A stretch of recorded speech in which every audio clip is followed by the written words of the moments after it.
नमस्कार. मी तुमचा मित्र, दोस्त, सखा डॉक्टर विजय महाडिक. मित्रांनो, परवा आपल्या विजयी भव आयुर्वेदमध्ये एक रुग्ण खास जुनाट सर्दीची चिकित्सा करण्यासाठी आपल्याकडे आला होता. आपल्याकडे आल्यानंतर मी त्याला पथ्य सांगत असताना श्रीखंड खाण्याचा सल्ला दिला. तो रुग्ण थोडासा हसला, आश्चर्यचकित झाला. सर, मी जर श्रीखंड खाल्लं तर माझा कफ कमी होण्याच्या ऐवजी कफ वाढेल आणि मला सर्दीचा त्रास होईल. मित्रांनो, परंतु आयुर्वेदामध्ये सर्दी झाल्यानंतर रसाला किंवा श्रीखंड किंवा मार्जिका किंवा मार्जारी ही सगळी श्रीखंडाची पर्यायी नावं आहेत आणि हे खाण्याचा सल्ला दिला आहे. परंतु श्रीखंड करण्याची 2 विशिष्ट पद्धती सांगितलेल्या आहेत. त्या पद्धतीने जर श्रीखंड तयार केलं गेलं तर खूप चांगल्या पद्धतीनं त्या रुग्णाची जुनाट सर्दी कमी होते. तर यातली पहिली पद्धत काय आहे?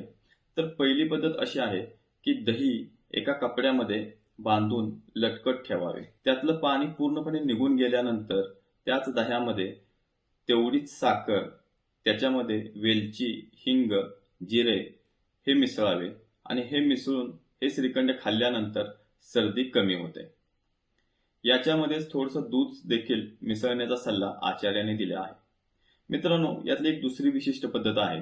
याच्यामध्ये जसं आपण पहिल्या पद्धतीमध्ये दही लटकत ठेवलेलं, सेम त्याच पद्धतीनं दही आपण लटकत ठेवावे आणि त्यातलं पाणी पूर्णपणे निघून गेल्यानंतर तो जो दह्याचा गोळा आहे तर त्याच्यामध्ये मध, तूप, साखर, हिंग, वेलची हे मिसळावे आणि हे मिसळून घेतल्यानंतर याचं सेवन जर सर्दी असलेल्या रुग्णाने केलं तर त्याची सर्दी खूप चांगल्या पद्धतीने बरी होते. याच श्रीखंडाचे काही विशिष्ट गुणधर्म देखील सांगितलेले आहेत. तर ते गुणधर्म काय आहेत? तर श्रीखंड हे वजनाला वाढवणारे आहे. यासोबतच तुमच्या शरीरामधलं वात कमी करून कफाला आणि पित्ताला देखील कमी करणारं असं श्रीखंड सांगितलेलं आहे.